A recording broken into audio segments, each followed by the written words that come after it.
علامہ بصری نے کم کیتا، اس طرح فالج زدہ ہو گئے، ہاتھ پیر کام کرنے چھڑ گئے، چارپائی تے آ گئے، بالکل جناب آپ دے گھر والے آپ چاہتے سن جناب قضاء حاجت واسطے روٹی بھی کھواندے سن، اس قسم دی حالت بن گئی. کہندے بیٹھے بیٹھے دل وچ خیال آیا کہ یار حالت تے ویسے غیر ہو گئی تے کام ہی کیوں نہ کراں. کام کی کیتا؟ حضور دی نعت لکھی جی. اے کام ہے نا جی، حضور دی نعت لکھی، مولا صلی وسلم دائم علی حبیبک خیر هو الحبیب الذی ترجا شفاعت. اے نعت لکھ دیاں اکھ لگ گئی. ادھر آپ دی آنکھ مبارک لگ گئی، آپ سو گئے، قسمت دا ستارہ جاگ اٹھا، میرے آقا مولا خواب تشریف لے آئے. واللہ وہ سن لیں گے فریاد کو پہنچیں گے، اتنا بھی تو ہو کوئی جو آہ کرے دل سے. تو آ تو صحیح نا حضور وال، تو کام کر کے دیکھ. علامہ بصری نے کام کیتا، حضور خواب تشریف لے آئے. میرے آقا مولانا نے فرمایا بصری کی لکھدا پیا سے؟ عرض کی تھی حضور تہاڈی نعت لکھ رہا سے. میرے آقا نے فرمایا سنا. ہاں جی نعت سنا جی. یہ نعت سننا بھی رسول اللہ دی سنت ہے. نعت سناؤ. امام بصری نعت شروع کر چھڑی، مولا وصلی وسلم دائم. ہاں جی نال نال نعت پڑھ رہے سن تو میرے آقا مولا سن کے اس طرح جھوم رہے سن، اس طرح ہاں جی جھوم رہے سن. میرے آقا مولا نعت مکمل ہوئی تو میرے آقا مولا صلی اللہ تعالی علیہ وسلم نے اپنا دست کرم جڑا سی امام بصری دے جسم اتھر ہوتے پھیرے اس طرح کر کے، اے دے آتا ہے فقیروں پہ انہیں پیاری کچھ ایسا. تو کام کر حضور ایسی کرم نوازیاں فرما دیں گے. ایسا اپنا دست کرم امام بصری دے جسم اتھر ہوتے پھیریا، اور نال آپ نے کہ یمنی چادر موڈے مبارک تے لئی ہوئی سی، اور اس طرح جناب آپ نے اتار کے امام بصری والا اس طرح کر کے پھینکی. فرمایا لے بصری تیرا انعام ہے. ہاں جی نعت خانہ نو چاہیے تھا بغیر معاوضے تو بغیر مطالبے تو نعتہ پڑھن تو پھر حضور بھی عطا فرمان گے، قوم تو ویسے عطا کر چھڑ دی نا جی. ادھر بھی فیضان آ جائے گا، پھر آئے گا کہ نہیں آئے گا جی. ہاں جی لو جی چادر حضور نے عطا فرمائی دی. توجہ ہے جی.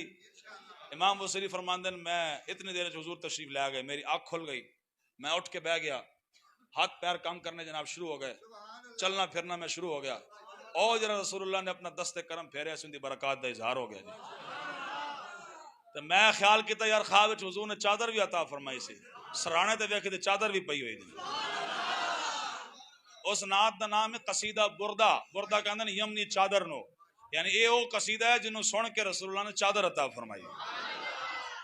لو جی اس گل نو آپ نے بڑا چھپایا، کسی نے کدی نہیں دسیا کہ بھائی کی بنیا. جڑا پوچھدے سے کہنا رب دا فضل ہو گیا جی، حضور دی نگاہ خاص ہو گئی. اپنے گھر والے نے نہیں دسیا بھائی کیویں ہو سکتا جدو ڈاکٹراں لا علاج کر چھڑیا، طبیباں لا علاج کر چھڑیا، حکیماں لا علاج کر چھڑیا، تے بصری ایک مرتبہ اٹھ کے کھلو گئے. ہاں جی یہ کسی دی نظر نہ اٹھن نا جی. ہن ذرا سنو. امام بصری ایک مرتبہ باہر تشریف لے جا رہے سن، راہ وچ ایک درویش ایک مجذوب مل گیا. ہاں جی پردوں میں چھپا ہو تو چشمے بینا دیکھ لیتے.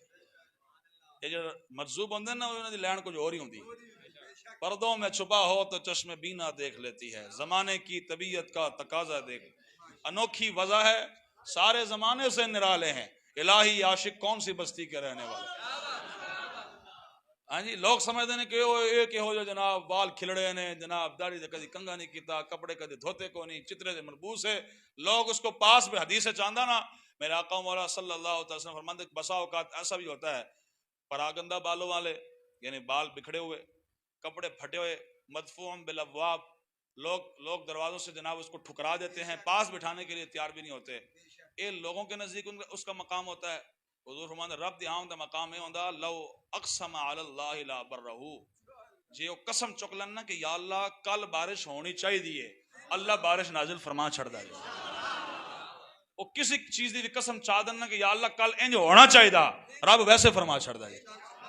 یہ اللہ دے نیک بندے نہیں جناب صفات نے. اس طرح آپ تشریف لے جا رہے سن تو سامنے ایک مرزوم مل گیا، تو کہنے لگے بصری جی سناؤ کی حال نے؟ آپ نے فرمایا اللہ دا فضل احسان ہے. تو فرمانے لگے بصری جی او جڑی اس رات نہ سنائی سے میں دوبارہ تے سناؤ ذرا ایک مرتبہ. کام کیتا نا جو حضور دا کام کرو تو مالک کرم نوازیاں فرمان گے. اور مجذوب کہنے لگے بادشاہ جڑی اس دن نعت سنائی سی دوبارہ تے سناؤ، بڑی چس آئی سی اس دن. آپ فرماندے میرے پیراں تھلوں زمین نکل گئی کہ گل میری تے میرے رب تے رسول دے درمیان ہے، اینو کس دس چھڑیا؟ آپ نے فرمایا تینوں کس دسیا؟ اور کہنے لگا بصری پریشان نہ ہو، جدوں تو نعت سنا رہا سا نا اس مجلس سے ساڑھے ورگے فقیر ہی موجود سن. حضرت عمر بن اخطب رضی اللہ تعالیٰ عنہ حضور دے صحابی نے میرا آقا مولانا نے پانی منگوایا اور پانی حضور دے بارگاہ چ لے کے آئے پیالے وچ. جدوں حضور نو پکڑایا تے نال انہاں دی نظر پی گئی کہ پانی وچ ایک نا وال دا چھوٹا ٹکڑا پیا ہویا.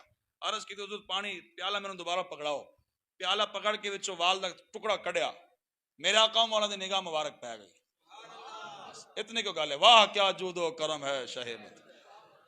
ہاں جی اتنی کو ادا مالکن و ادا پسند آنی چاہیے. اے ادا حضور نو پسند آ گئی. میرے آقا مولانا نے ہاتھ چاہ کے دعا کر چھڑی اللہم جمل ہو یا اللہ عمر نو سونا بنا دے.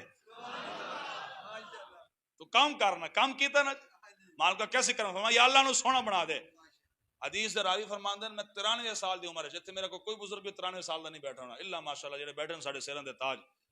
فرمان لگے میں 93 سال دی عمر وچ حضرت عمر بن اخطب نو ملیا. آپ دی نہ داڑھی وچ کوئی وال سفید سی نہ آپ دے والاں وچ کوئی وال سفید سی. تو آیا نظر تے کیوں بدل ہزارہ رنگاں وچ تو کرتے صحیح نہ حضور نال وفا کرانگے نا انشاءاللہ وفا ہونا.